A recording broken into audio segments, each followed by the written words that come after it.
तरी जिंतले जेसे भुली, पिसे आलाप घाली, तैसे वानू ते माऊली, उपसाहावे तुवा. 26.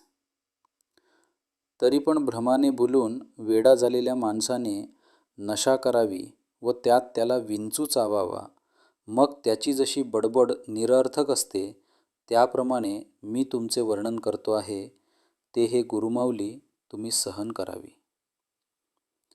किती नम्रता माऊलींची. ज्ञानेश्वर माऊली अत्यंत नम्रतेने म्हणतात, हे गुरुमाऊली, जसा एखादा मनुष्य भ्रमाने बोलून वेडा होतो आणि काहीही अर्थहीन बोलत राहतो, तसाच मी तुमचे वर्णन करण्याचा प्रयत्न करीत आहे. तुमचे स्वरूप अनंत, अगाध आणि शब्दातीत आहे. तरीही मी शब्दांनी त्याचे वर्णन करतो आहे. ही माझी धाडसासारखीच गोष्ट आहे. म्हणून हे सर्व तुम्ही सहन कराल.